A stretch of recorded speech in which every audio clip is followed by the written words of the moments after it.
Friends, welcome back to the another video of Prince sir. आज हम पढ़ने वाले स्टैंडर्ड 8 का लेसन नंबर 10 साइंस का, जो है सेल एंड सेल ऑर्गेनेल। ये एक बहुत इंटरेस्टिंग टॉपिक है और यह हमें हर साल आता है।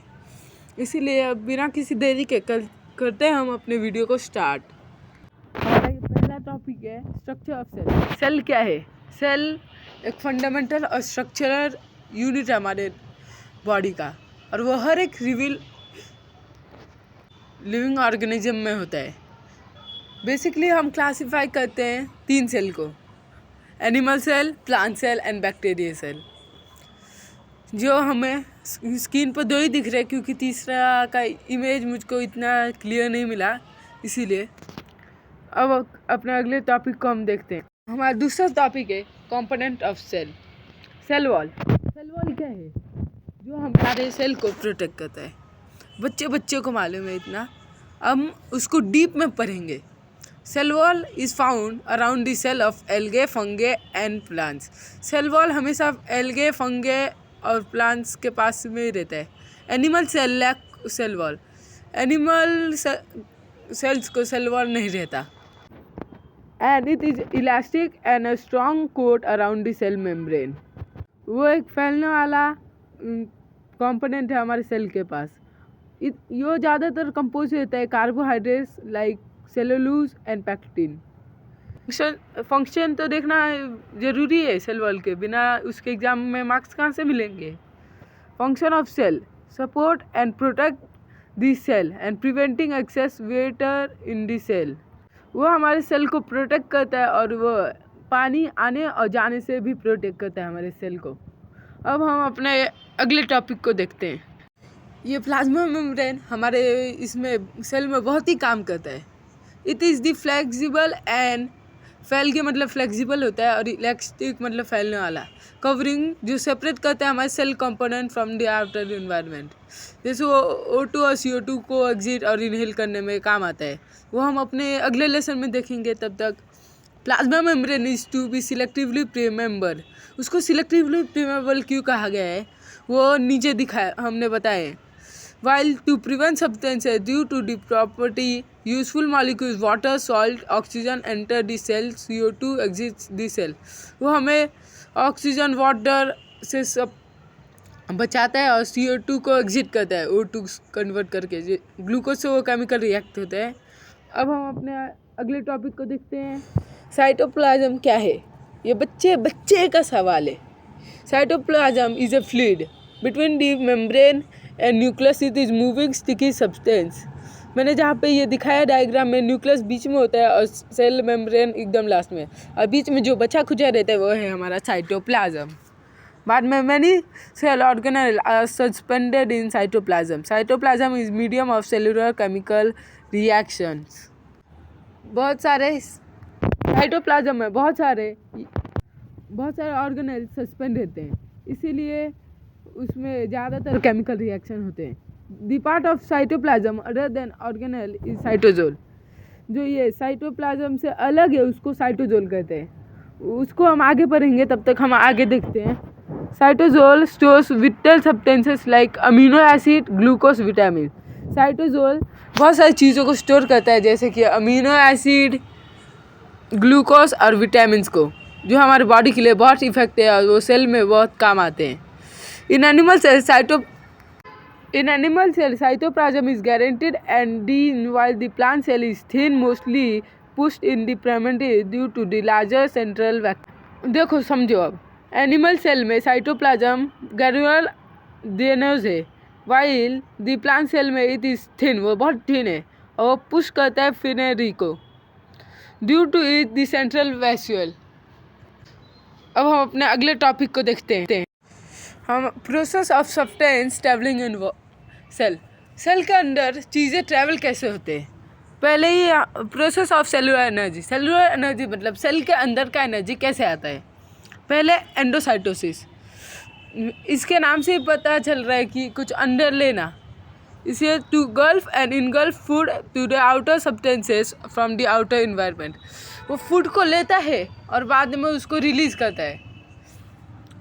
Exocytosis, to excrete waste material out of the cell, वो अपने वेस्ट मटेरियल को सेल से निकाल फेंकता है।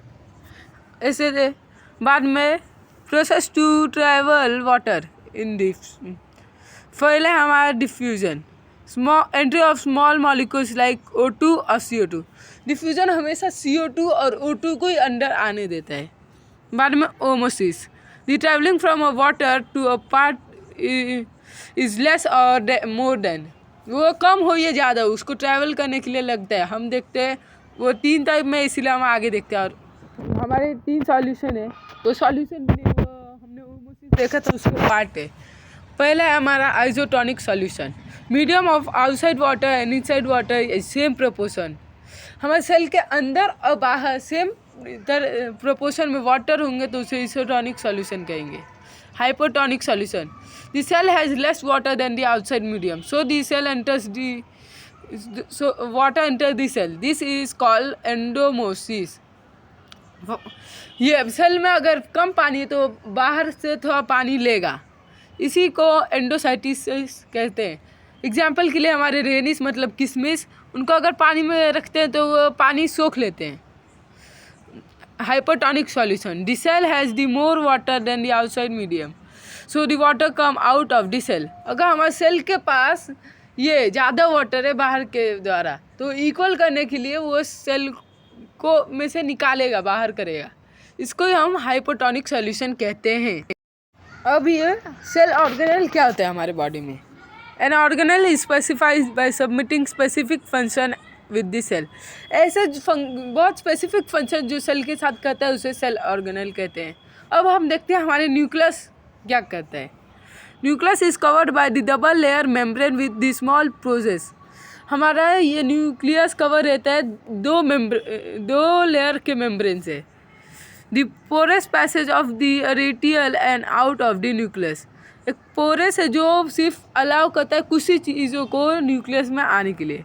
Nucleus has one round nucleus और नेटवर्क ऑफ द क्रोमोफाइबर। न्यूक्लियस के एकदम बीच में एक न्यूक्लियस सिचुएटेड रहता है और वह क्रोमोजेन फाइबर से बना हुआ रहता है। आर द थिन के structure with are constraint from short thick hormones, जो इसके अंदर हमारे बहुत सारे हार्मोन्स रहते हैं। अब हम इसको फंक्शन देखते हैं कि क्या काम करता है, क्या बिन काम का है। पहला है it's control all the metabolic activities of the cell, also the cell division. यह हमारे सेल के सारे मेटाबॉलिक एक्टिविटीज़ कंट्रोल करता है। जैसे हमारा ब्रेन करता है, जैसे ब्रेन के बिना हमारा बॉडी अधूरा है, वैसे ही न्यूक्लियस के बिना पूरा सेल अधूरा है। और दूसरा it is involve in heredity from parents to offspring. यह हमारे ये पेरेंट्स से आने वाले बच्चों पीढ़ियों में ये खूबियाँ उनके हुनर लाने में काम आता है। उसका मैंने डायग्राम दिए हैं, दिख रहा है वहाँ पे साफ साफ हमारा न्यूक्लियस। अब हम देखते हैं हमारे नेक्स्ट टॉपिक को। हमारा अगला टॉपिक है एंडोप्लाज्मिक रेटिकुलम, जिसका शॉर्ट फॉर्म है ER। वो क्या है? The organelle conduct various substances in the cell and also called endoplasmic reticulum। वो बहुत सारे ऑर्गेनेल अपने मतलब स्पेसिफिक चीज़ें वो करता है। वो एक नेट टाइप स्ट्रक्चर है जो बहुत सारे ट्यूब सीट्स से बना हुआ है। It conduct the nucleus and interacts plasma membrane. हमारा जो साइटोप्लाज्म है और उसके बीच में जो न्यूक्लियस है वो है हमारा एंडोप्लाज्मिक रेटिकुलम। उसका फंक्शन क्या है? ये हमारे सेल को हमेशा हर सिचुएशन में सपोर्ट करता है। दूसरा कंडक्शन ऑफ प्रोटीन, वो प्रोटीन को कंडक्ट करता है एक पार्ट से दूसरे part.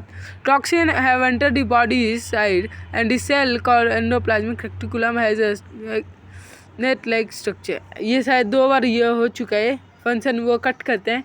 First it is use to support the cell, वो हमारे सेल को हमेशा सपोर्ट करता है। कंडक्शन ऑफ प्रोटीन एंड जो भी हमारे बॉडी में आए चीज़ें एयर वाटर फूड के माध्यम से उनको बॉडी से निकाल फेंकता है। अब हम अपने अगले टॉपिक को देखते हैं।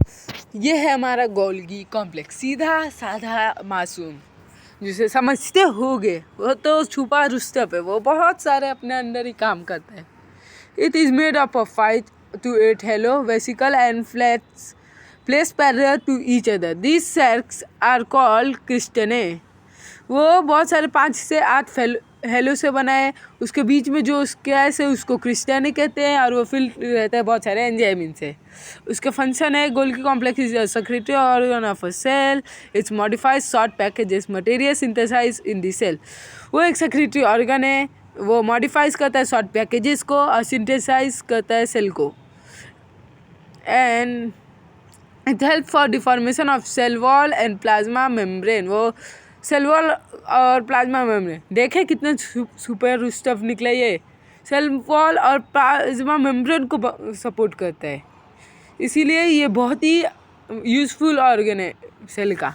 अब हम अपने अगले इसको देखो, लाइसोसोम्स क्या है। Lysosomes are the simple and a single membrane found case of fill digestive enzyme. हमारे सेल के अंदर जो भी ये खाना, पानी, ग्लूकोज ये होता है, उसको ये डाइजेस्ट करने के काम आता है और कुछ नहीं। It is also control the metabolic activities in cell.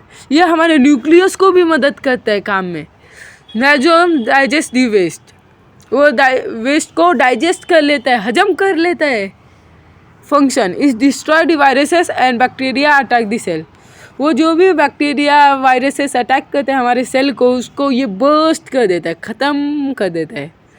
When a cell become old damage and lysosomes arrest them and enzymes digest their own cell and so they are called societal bags.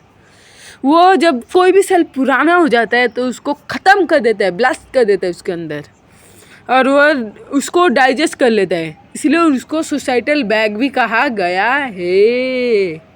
अब हम देखते हैं हमारे lecture 2 में बाकी के mitochondria, chloroplast, pectin, इन सबको हम कवर अप करेंगे। तब तक के लिए टाटा, बाय बाय, और भगवान से दुआ करो हमारा सलामत रहे यूट्यूब चैनल।